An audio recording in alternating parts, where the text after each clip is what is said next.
All right, guys, welcome back to Doobies to Dollars podcast with your girl P, and I have my special co-host Harold and my very special guest Limae. Hello, HTX Limae. Nice to meet you guys. HTX. Okay, I didn't know if you added that on. It's HTX Limae. How you doing today? I'm great. How are you? Good. I'm so excited to have you here. We've been talking for a while. I was like, dang, she has to get on our show. I'm so excited to be here. I've been just anticipating this. Yeah, okay. So, for those of you who don't know, tell us who you were before all this. Ooh, okay. Growing up, what was that like? Well, I had a pretty good childhood up until middle school, where unfortunately I was really plagued by depression and anxiety, and that's when it got really, really bad for me, and I didn't have a positive outlet for myself at that time. You know, I've always been able to kind of sing and I write and just stuff like that, but I didn't know how to channel that into making art at that time period. So I really struggled up until high school when I actually got into theater. Okay. So I was a thespian, I was in the National Thespians Honor Society. I even got the chance to perform at Hamilton. I wrote a historical rap. So that was really fun. And that's when I realized, I want to be on stage. I want people to look at me. I was in plays. I was in UIL competition. Theater was my life, and sort of after that, that's when I transitioned into writing poetry and doing talent competitions. And up until now, until I transitioned into rapping. Okay, and how was that, the transition into rapping? It was a lot smoother than I thought it would be. Just going from writing poetry, because poetry is really just rap without music. Even some poetry that you add to music, it's just an art, another way to communicate what you're trying to say and how you feel. So it was a pretty easy transition for me, and I feel really happy that I made that transition. I feel like I can communicate things that I wasn't able to in my poetry to music, and it's really exciting for me. Okay, good. So your song Banz. Okay, where did you get the inspiration for that? My mother, actually. My mama. So shout out to mama. Right, shout out to mama. That's my best friend. I love my mama with all my heart. And it's so funny because we were talking in the den, and she was just like, Chloe, you need to write a song. Can I cuss? I don't. Your name's Chloe? Oh, yes. I'm sorry. Yeah, my first name is Chloe, and a lot of people don't know that. Oh, okay. Limae is my middle name, so a lot of people people call me Limae or Chloe, so I often refer to myself as both. I'm outnumbered once again.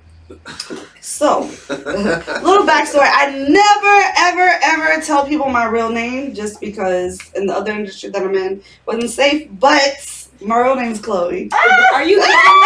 Oh, wow. That's so crazy. Yes. That's so weird. I wouldn't know what. I know, he said he was outnumbered. I was like, what? I was like, did I miss the joke? That's crazy.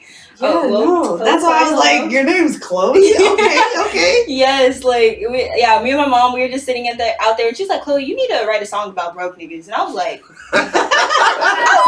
you right. And she was like, what if you called them like a band? I was like, a band? She was like, a broke ass nigga. I was like, okay. I was like, you so smart. I was like, mama, that's a good idea. That's a really good idea. I got to write. Royalties, is that what's going on? Yes, she is. You best believe it. Her name better be on that paperwork. It sure is, because I would have made the song about my mama. I started writing and just bouncing ideas off of her, and she was like, yeah, that's great. Add this, and maybe you should write a line about this. And I was like, yeah, you're right. So she gives me a lot of producer. Info. Yes, yeah. She does it all. She's my photographer. She's always in the studio with me. My mom is literally my biggest supporter. See, that's really good. I'm glad you say that because, I'm not close to my mom at all, and I encounter so many girls who aren't. So when you have that bond with your mom, oh my gosh, that's such a blessing. It truly is, because I'm aware that not everyone is fortunate enough to have such a close relationship with their parent. Even if you have a close relationship with your parent, I tell my mama everything, and I mean everything: boy drama, girl drama, friend drama, because she's my best friend. Yeah. Not everyone's fortunate enough to have that relationship with their parents, so I'm really blessed and grateful for that. Yeah, I always tell me and that one over there, we're gonna be just like that. That's good. For sure. So, what's next? Well, I'm just gonna continue to make music. I have a good feeling that this summer I'm gonna pop out. It's gonna be my summer. Everyone's gonna know HTX Limae and my music because I literally have so many unreleased songs. I write a new song every day. A lot of people don't know that. Like Oh, every wow. single day, I start writing a new song and I try to finish it that week. Okay. So I have tons of just unreleased music that I'm really trying to just push out. Like during the summer, I want to have summer bop after summer bop. I want people to be like, okay, I keep hearing this girl. Who is she? Where is she? I want to know everything. Like I want people in my business. I'm not gonna lie, because I want you to know my name and know my music and hop on it. I want people to hop on mixes, remixes, everything. I want to grab people's attention. Like that is what my goal is for this summer. Good. That's definitely a good route to go. And I feel like a lot of people, they'll drop something and they'll just wait, but keep dropping. Exactly. Don't stop. Keep pushing until you get that one that just pops off, because it will happen. Yes, ma'am. So, just my opinion, I think you should make bands. It's a certain part that I like, and I'll tell you after. You should make that on TikTok and make it a challenge. That's what I'm trying to do, but look, I can't dance. Look, my mama's been saying that the whole time. You got to. I'm trying to figure out what kind of challenge I can do because I can dance, but my little cousin, actually, she is 10, just made a cute dance to Banz. And I'm gonna post it. I'm gonna be like, please try to learn her dance and get it started, because I'm telling you, she's 10, but she freestyled that whole dance and it looks seamless. Like she did that. I'm so proud of her. That's really good. Definitely make that a challenge. We need a bands challenge. For sure. I'm trying. Like, I really want to have, like, probably about 2 challenges for people like me who can't dance, because I want to be inclusive. So maybe, like, a transition challenge or, like, a makeover challenge or something like that. Yeah, for sure, for sure. And, you don't got to be able to dance and bust them little moves. Yeah, that's true. You're right. So, outside of rap, what's your personal life like? Personal life is pretty normal, I'd say. Well, I guess not too normal. I actually have 2 autoimmune diseases that I battle with. I have type 1 diabetes and rheumatoid arthritis. Okay. So everyday life for me can be a bit difficult in my personal life. So a lot of the times I'm in like a lot of pain because my rheumatoid, like my jaw will lock up and stuff like that, but I never let it stop me. So, okay, I thought that it just affected the hand. No, it affects my whole body. So my hips, feet, legs, knees, joints. Yeah, Period. pretty much any joint, like my hips, everything. So I'm usually in pain because that's just where I am right now. But I'm working on something to get everything in control, kind of just get control of my body again, taking good medicine and just trying to take care of myself, meditating, saging my body. Oh, yes. Stuff like that. It's important. So big on meditation. It brings you a lot of peace of mind, and it really, honestly, in my opinion, helped me become like unbothered about a lot of things, because most of the stuff that bothers us and affects us really shouldn't affect us to the degree that we let it. And if we meditated more, we'd see that this issue that's bothering us won't even matter in the next 5 minutes, let alone an hour, let alone tomorrow.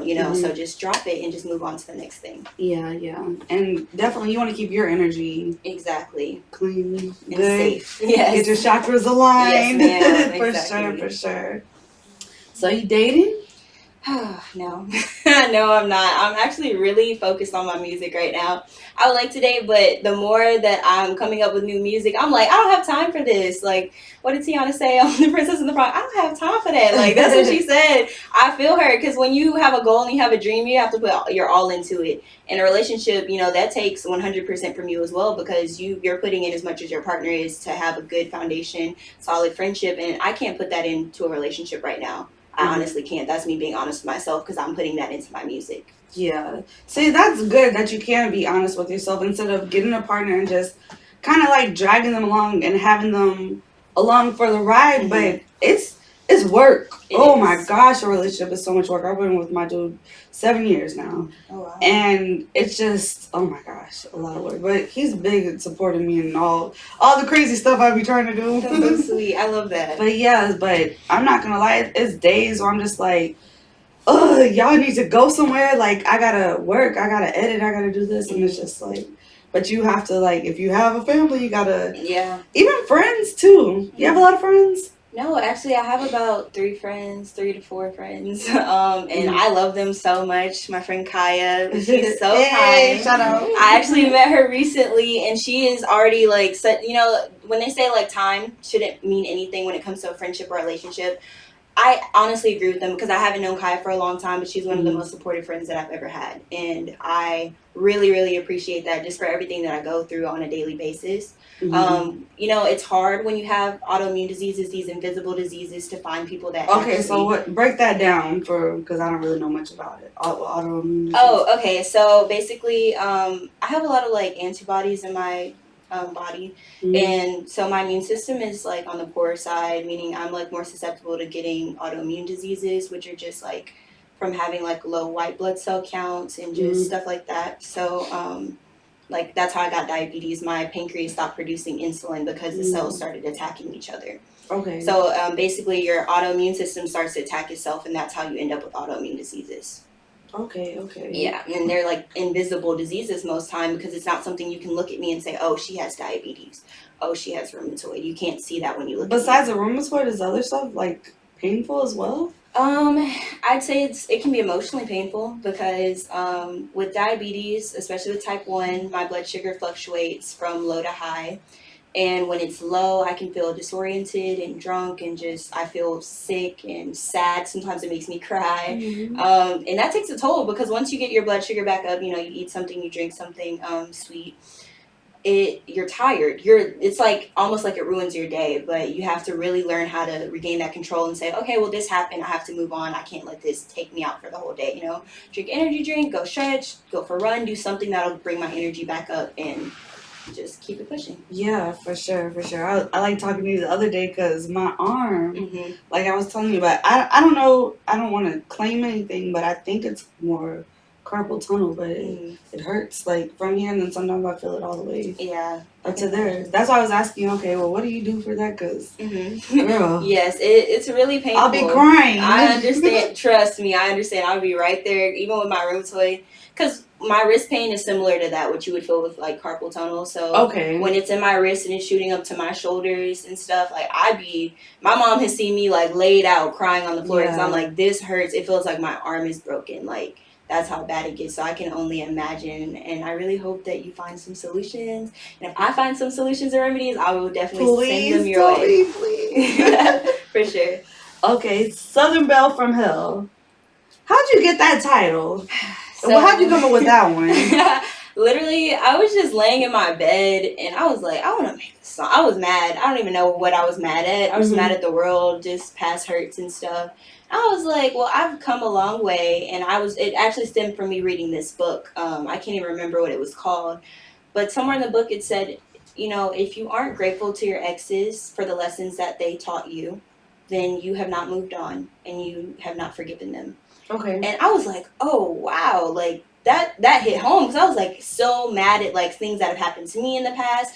I was angry, you know, and I was like, okay, well, I moved on, but I'm still hurt by it. And then I learned to take a new perspective. I learned how I would like to be treated in the future. You know, I learned about my boundaries and what type of respect I expect to come from young men that I date, you know.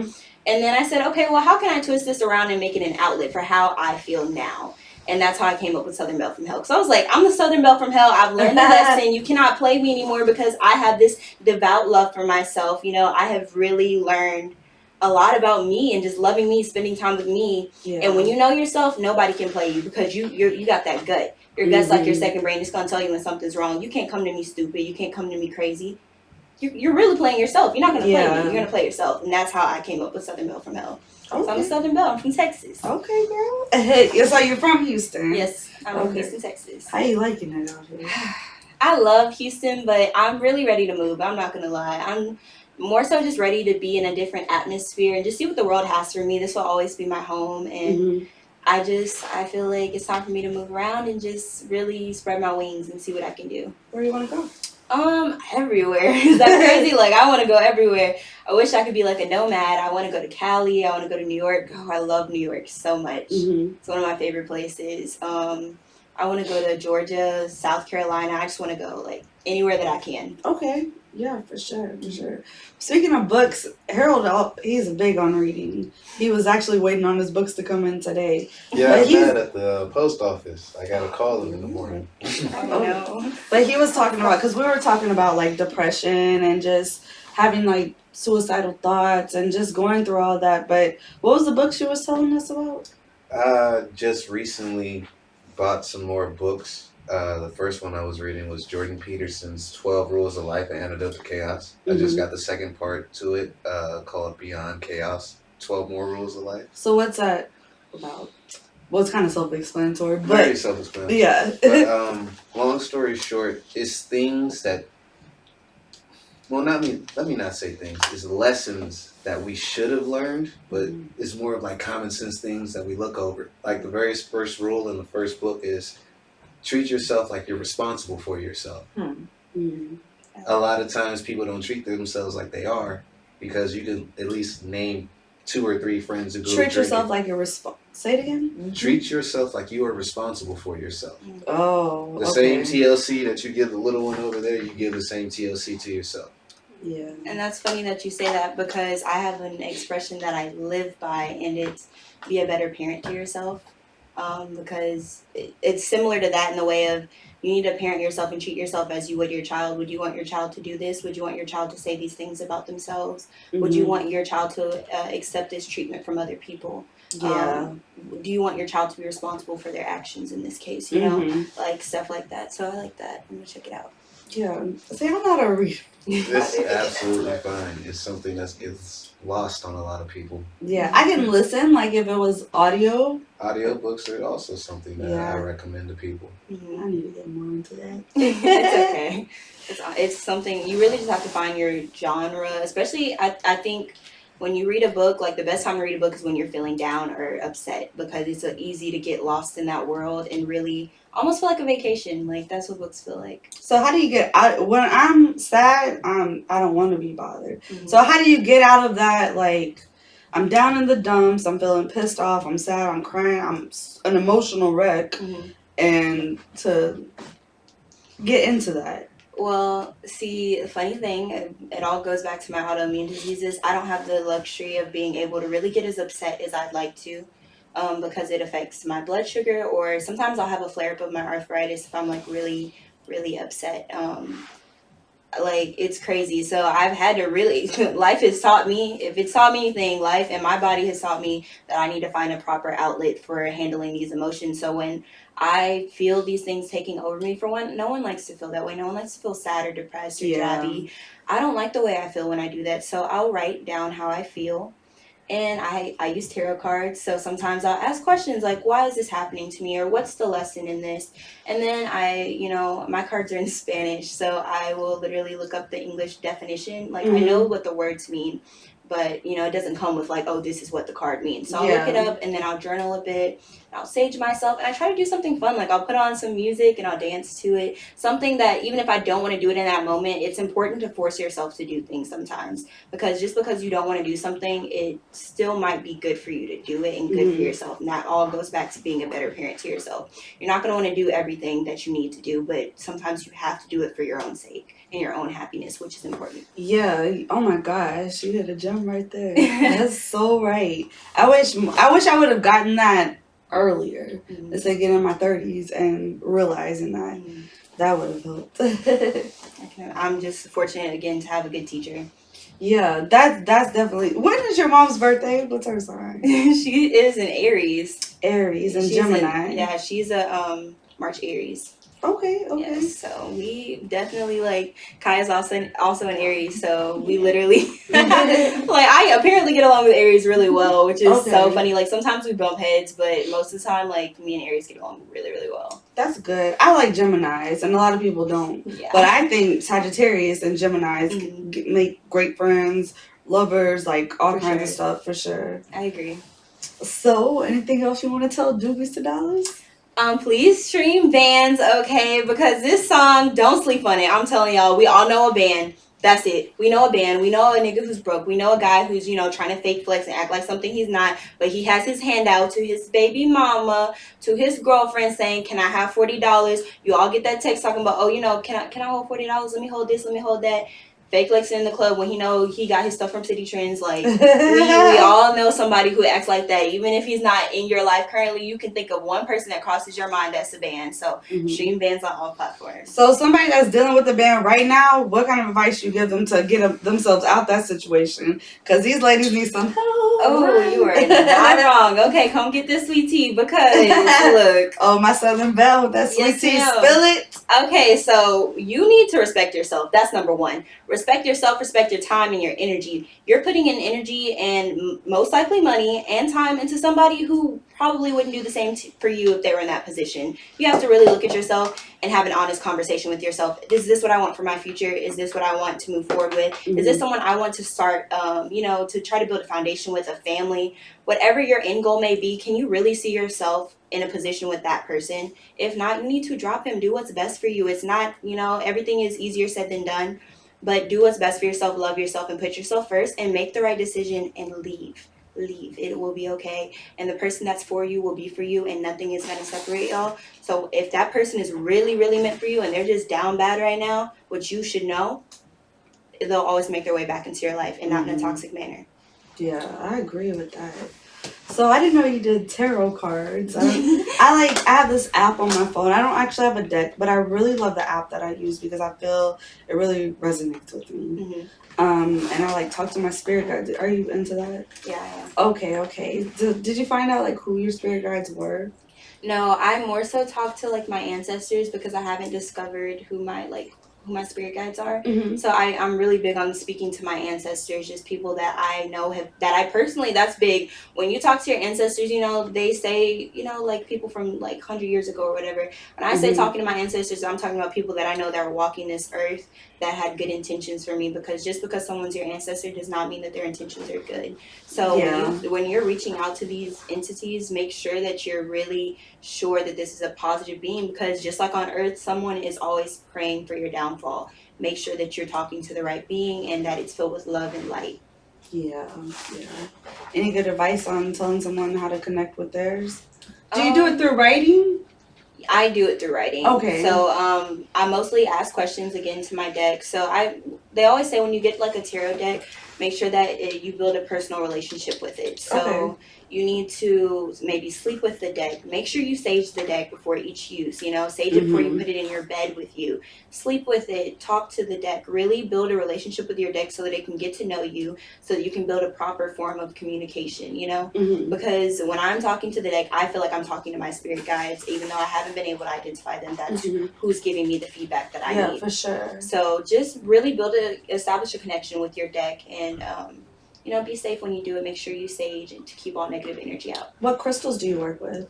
So I have citrine, I love citrine. I love citrine, and I have lapis lazuli. Okay. Yeah, stuff like that. I have rose quartz. My mom actually made me a rose quartz spray. I forgot what was all in it. Clear quartz. Clear quartz, sorry. For heavy negative energy, and it's just sage and rosemary. Here, can you take that off? Oh, so I can hear you. I'm sorry. It's just for heavy negative energy, and it's clear quartz, fresh sage, fresh rosemary, and I use Himalayan sea salt and alcohol, the highest proof. I use a 91 proof. Oh my gosh, I need some alcohol, and you just shake it and you just spray it around, and I usually spray at night. Okay, why?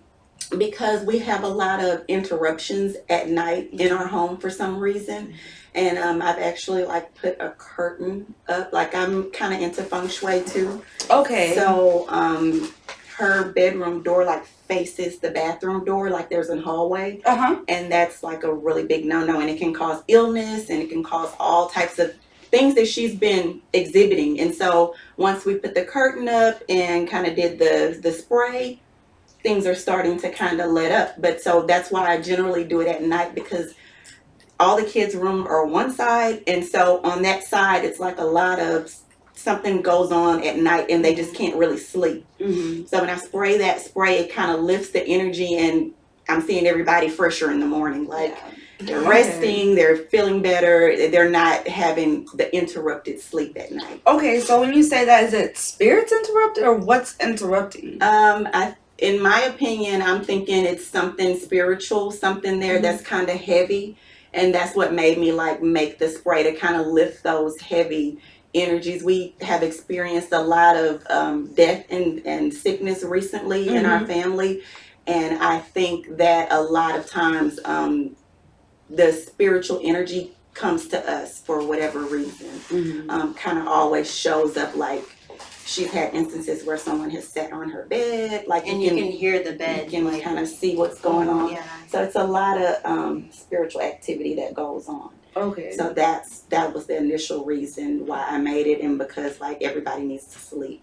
Yeah. And it's so helpful. Like I used to be up till 5 in the morning. I go to sleep whenever I want. Like I can go to sleep at 10 o'clock and be fine. Wake up early in the morning. Like I'm waking up at like 8 in the morning now. Which is so new for me because I wasn't sleeping until like 7 in the morning because I could feel such a I'm a heavy like empath / clairvoyant. So I really have a connection to the spirit world, and like I can feel energy, and I can feel like, you know, when you have that connection, spirits see you as like a light, and there's no way to turn it off. And you know, everyone who doesn't believe in spirits or people who don't have that connection, you know, spirits are kind of like yelling in your face, but they know that they can't connect with you. So when they see a light, they all kind of just rush towards that light. Okay. And so that's why, and everyone in my house is pretty much like deep empath, clairvoyant side of things. So that's why my mom is really big on, she moves the house around all the time. Like she's so big on feng shui. You come in, the living room is different. Everything's in a different like position. She's so big on that. She changes things around whenever things feel like heavy, or that she starts to feel like it's time to move things. And I trust it. She said, Chloe, we need to change your room around. I was like, I was like, okay, cool. As long as I can keep this right here, I don't care. Like she was like, yep, okay. And then she put the curtain up. I've been sleeping well ever since. No, I really believe it because my granny that passed away, she encountered a lot. I believed her, but I didn't really understand. It's this like guy with the black hat. Y'all heard of him? Okay, it's some sort of spirit, and honestly, I only heard the story from her, so I never really told people until a few months back. If your story is similar to anything that I've experienced, I've been quiet, observing for a good reason. Yeah. Go ahead.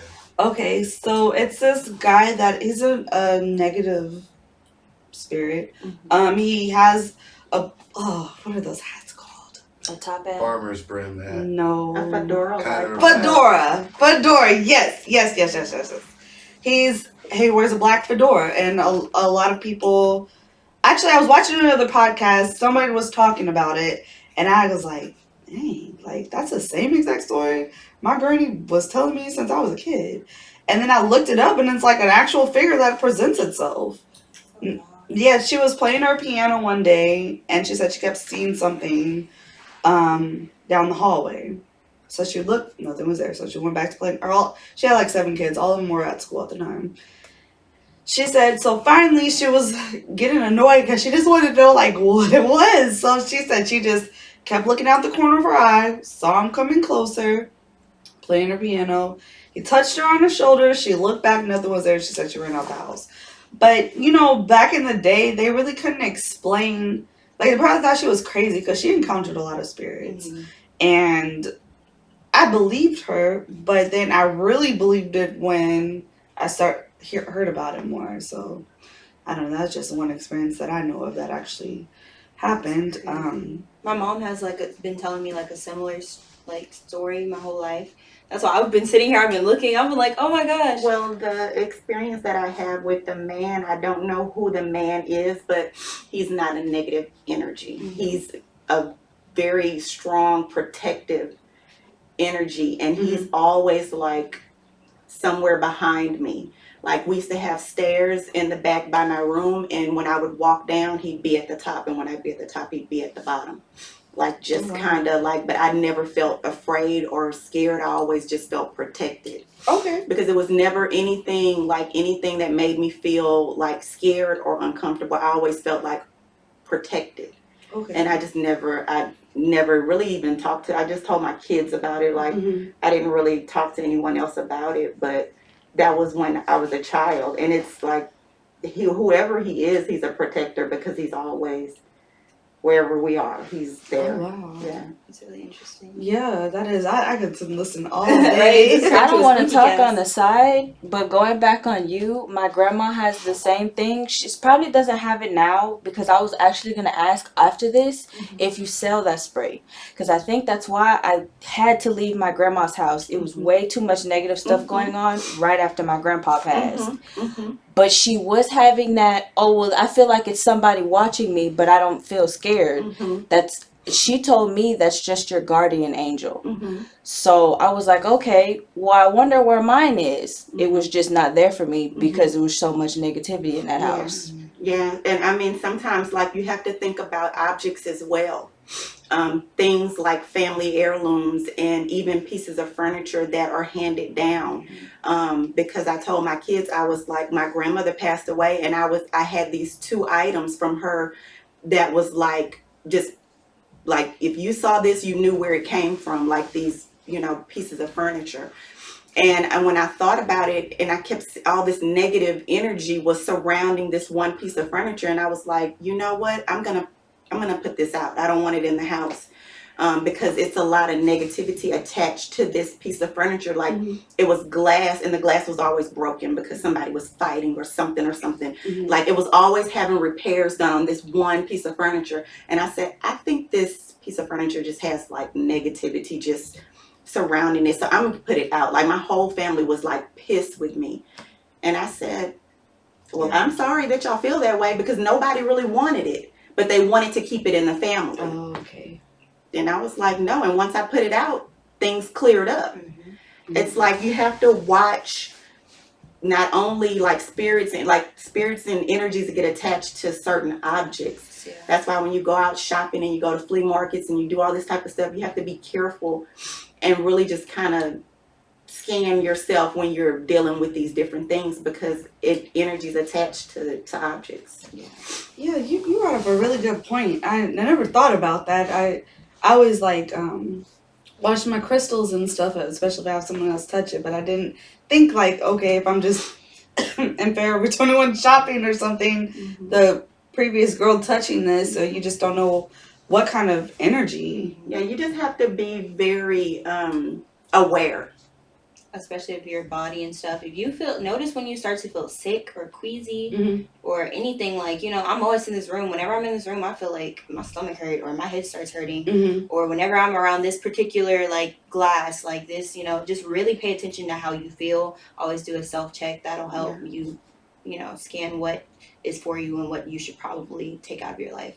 Yeah, that makes a lot of really sense. learn how to trust your instinct and take inventory on how you feel with everything, everything you do, everywhere you go, everybody you encounter. See, I try to do that, especially when it comes to touching people. Like, because I feel it. When I go home Tuesday nights, because I do this pretty much every Tuesday, I am so drained. But I could be home working all day and just me, and then, but here, because you get, I don't know who was sitting on this before, or just, I never really thought about that kind of stuff. Why are you looking like that, Harold? It resonates with you? I know the technical names of a lot of things that are being brought up, that's all. Okay. Well, on a fun note, anything else you want to say to Do We Still Dollars? Just stream my music. Stream Banz! Yes, please stream it. And guess what? We're going to get the sneak peek. Yes. First, you heard it first on Do We Still Dollars, okay? Southern Belle to I said it wrong. Southern Belle from Hill. Yes, ma'am. Got it. I'm excited. All right. Well, we're going to have a sneak peek right after this, so stay tuned. All right.